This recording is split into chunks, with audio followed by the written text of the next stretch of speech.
आमिर इलियास राना साहब, क्या आप इस बात से इत्तेफाक करते हैं चूंकि ये जो इस वक्त पार्लियामेंट है शायद तारीख में ऐसी है कि हुकूमत और अपोजिशन दोनों ही कमजोर विकेट के ऊपर नजर आते हैं। देखिए, हुकूमत जो है वो अपने सियासी और गैर सियासी इत्तेहादियों की मोहताज है और जो अपोजिशन है वो कोई तहरीक चलाने के इस वक्त काबिल नजर ही नहीं आ रही है। आप नहीं समझते कि ये 1-2 साल में हमारे यहाँ पे सियासी जमातें और जो जमहूरियत है उनका मजीद नुकसान हुआ है?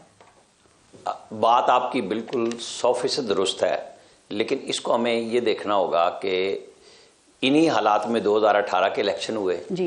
और इमरान खान साहब को सबसे पहले बिलावल भुट्टो जरदारी ने कहा कि एक सिलेक्टेड वजीर आजम है। पहले दिन वो तकरीर नहीं कर सके थे और शहबाज शरीफ ने उसी तरह के माहौल में अपनी तकरीर भी मुकम्मल की जी। जरदारी साहब ने और शहबाज शरीफ ने खड़े होकर इमरान खान से सब बातों के बावजूद कहा कि आप मिसा के मईशत कर लें और पार्लियामेंट में कहा कोई दाएं बाएं से पैगामात नहीं दिए। खान साहब उस हवा के घोड़े पे सवार थे जिसको वो आज कहते हैं कि ये हुकूमत सवार है जी। वो उस घोड़े का नाम है इस्टेब्लिशमेंट। जब वो कहते थे कि हम एक पेज पे हैं, आज ये सपे सलार का नाम लिए बगैर प्राइम मिनिस्टर कोई बात नहीं करते। तो जब सहूलत एक जैसी दोनों अवेल कर रहे हैं तो समझना दोनों को चाहिए। ठीक। और जब हुकूमत में होते हैं तो समझ नहीं आती। हुकूमत के बाद खान साहब ने कहा कि हमें तो कुछ भी नहीं करने देते थे, वो तो जनरल बाजवा कर रहे थे सब कुछ, लेकिन जब हुकूमत में थे तो जनरल बाजवा से बड़ा जमहूरी कोई आर्मी चीफ नहीं था। तो अगर ये बात बिल्कुल जो आपने कही और मैं भी कह रहा हूँ और मेरे साहब में जब मैं अपनी बातों में कहूँगा ना कि मैं 100% दुरुस्त बात कर रहा हूँ कि ये चीज़ इस तरह से है, तो ये सोचना तो फिर सियासी का काम है। अगर एक सेकंड देखें, अगर ये सोचना सियासी जमातों का काम है, सर एक सेकंड देखिए, जमहूरियत जो है, ऑपोजिशन भी जमहूरियत का हिस्सा है ना, और इस वक्त बड़ी जमात जो है ऑपोजिशन की वो पाकिस्तान तहरीक इंसाफ है। गो कि वो कहते हैं हमारा हक था कि हम हुकूमत बनाते, लेकिन आप समझते हैं कि इनको भी सिस्टम में कुछ जगह मिलनी चाहिए या कोई स्पेस इनकी भी बन सकती है इस वक्त में? जिस हवा के घोड़े पे दोनों ने बारी बारी सवारी कर ली, एक की जारी है और मुसलसल आगे पीछे होती है, तो आपको स्पेस लेने के लिए जब वहां से बराह रास्त कहा गया है कि आपको 9 मई पे माफी मांगनी होगी, जो स्पेस पॉलिटिकल की बात होती है। मैं अच्छा, चूंकि उमैर नियाजी साहब पीटीआई से बिलोंग करते हैं, रियासत अली आज़ाद साहब का नाम मैंने आपने लिया क्योंकि मैं स्क्रीन मेरे पास ऑन नहीं है सामने। देखें, हर बंदे का अपना एक पॉइंट ऑफ व्यू है, उसको उसी हिसाब से जाना है कि आप रास्ता क्यों नहीं बनाते।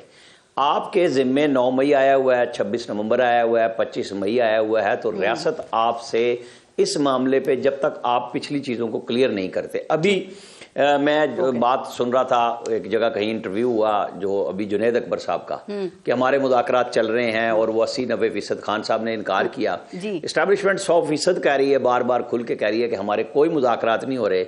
अब आप सवाबी में बड़ा जलसा नहीं कर सके तो आप हमारे नाम पे मुज़ाकरात के मामले को बंद करेंगे। मैं अभी ताज़ा तरीन बात कर रहा हूँ, मैंने चेक किया जी। अच्छा जी, अगर आप प्रेशर में भी नहीं ला सके तो फिर क्या हाल है? मौलाना फजलुर रहमान हाल है, जो कहते हैं कि हमारी बहुत तलखी ज्यादा हुई, हम उसको अब इतदाल पे ला रहे हैं, पीटीआई और जेयूआई की। तो असल समझने की बात यह है कि मौलाना फजलुर रहमान से ज्यादा जख्म इमरान खान ने जुबान से ज्यादा किसी को नहीं लगाए। अगर वो असद कैसर साहब के बार बार वहां जाने के बाद सुनने पे तैयार हो गए, बैठने पे तैयार हो गए, 26वीं तरमीम जो मौजू भी है कि उसके बाद रास्ता बना कि बहुत चीजें उसमें से निकाल दी गई। जाहिर है एस्टेब्लिशमेंट ने भी निकाली, गवर्नमेंट उनमें साथ थी, तो क्या ये रास्ता आगे नहीं चल सकता? देखिए, आप जबरदस्ती मैंडेट का बात करें और आप कब्जा नहीं कर सके, 26 को भी नहीं कर सके और पहले भी नहीं हो सका। इनके जो तहरीक तहफ़्फ़ुज़ आईन पाकिस्तान है, ये 2 घरों में इस्लामाबाद में गई। एक साहब ने इन्हें कहा कि ना किसी बगावत की आपके लिए आपका ख्याल था, ना किसी जज ने बगावत की आपका ख्याल था कि वहां से हो जाएगा। 26 नवंबर को आप बगावत अवाम के जरिए नहीं करा सकते, तो अब आप हमारे पास पहले तय कर लें कि खान साहब इसे छोड़ के बीच में तो नहीं चले जाएंगे। ठीक है। और अचकज़ई साहब ने जब गिला किया कि भाई आपने तो कमेटी भी खुद बना दी, मुज़ाकरात भी खुद कर लिए, तो हम क्या कर रहे हैं? कंटेनर पे आ गए तो यकीनन हुकूमत के लिए सख्त होगा, टफ टाइम उनको मिलेगा। किधर जाएगा आमिर इलियास राना साहब निज़ाम अदल? जो कि सियासत और जमहूरियत का तो पहले यहाँ पे अल्लाह हाफिज है सर, और जो अदलिया है वहां पे भी बाकायदा लग रहा है कि खुद की जंग चल रही है। आपके ख्याल में कोई तो वजह होगी ना कि पहले इस्लामाबाद हाई कोर्ट और फिर सुप्रीम कोर्ट के 4 जजेस ने उनको वो खत लिखने पर मजबूर हुए हैं और बाकायदा आप कोर्ट पैकिंग के इल्जामात लग रहे हैं। उमैर नियाजी साहब बहुत अच्छे अंदाज से अपना मुकदमा पेश करते हैं और होना भी यही चाहिए, लेकिन इशू ये है कि जब अदम एतमाद की तहरीक पंजाब में थी तो जस्टिस उमर अता बंदयाल साहब ने क्या कोर्ट पैकिंग की थी, क्या बेंच बनाया था, सबको पता था कि क्या बेंच ने फैसला करना है जी। तो जब 25-30 साल की प्लानिंग सुप्रीम कोर्ट में हो रही थी, जो 26वीं तरमीम में आके रुकी, जो हमारे साकिब निसार साहब ने चौथे नंबर से मुनीब अख्तर साहब को बहुत लाइक होंगे ला के लगाया था, तो सीनियरिटी का असूल पहली दफ़ा गया। फिर मंसूर अली शाह साहब ने नया सिस्टम बना दिया कि पहले हाई कोर्ट के अंदर के पहले 3 जजों में से चुन लें और किसी को भी चीफ जस्टिस लगा लें। सीनियरिटी का असूल खुद करके अब वो खतूत लिख रहे हैं। अच्छा जी, खतूत आप लिख रहे हैं और आपकी कह रहे हैं फुल कोर्ट, तो आप 4 तो बाहर हो गए, आपकी तो मंशा सामने आ गई कि आपकी राय क्या है। तो आप फुल कोर्ट से जो 4 एक साइड के वोट हैं आपने खुद अलग कर लिए, क्यों नहीं सवाल उठेगा ये। असल में मसला ये है कि जब, और मैंने तो बहुत दिन पहले ये बात कही थी, मैं तो जर्नलिस्ट हूं, कि जनाब अब इस्लामाबाद हाई कोर्ट में डिवीजन बेंचेस की सिचुएशन सामने है, लिहाजा यहाँ नए जज आएंगे और वो सहूलत खान साहब को नहीं मिलेगी। ये मैं बिल्कुल हर प्रोग्राम में कहता रहा। बाद में ये चीज़ें सामने आई कि हाँ जी आ रहे हैं जज, और वो आ गए। अच्छा, अब यही बातें समझ में आनी चाहिए कि पहले किस तरह होता था।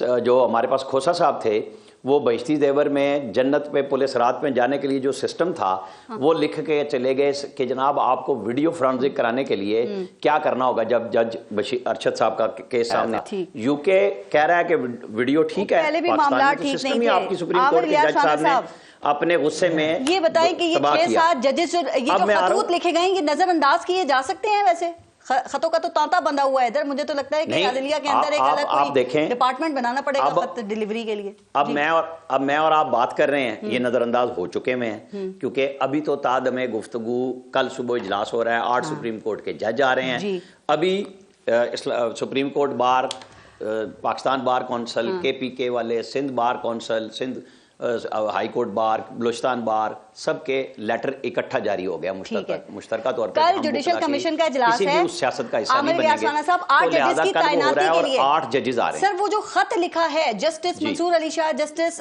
मुनीब अख्तर, जस्टिस अतहर मिनुल्लाह, जस्टिस आयशा मलिक ने कि 26वीं आईनी तरमीम का पहले फैसला होने दें, उसके बाद आप जजेस की सुप्रीम कोर्ट में तैनाती करें। आपको नहीं लगता कि उनकी इस बात में वजन है? क्योंकि अगर कल को सपोज ये 26वीं आईनी तरमीम जो है वो कलअदम हो जाती है, तो फिर ये जजेस की तैनाती भी तो सर कलअदम हो जाएगी ना। और दूसरा, हाई कोर्ट में जजेस की सीनियरिटी का अलग इशू चल रहा है, तो ये तैनाती से पहले इशूज हल नहीं होने चाहिए। सुप्रीम कोर्ट में सपोज हो के नहीं हो सकता।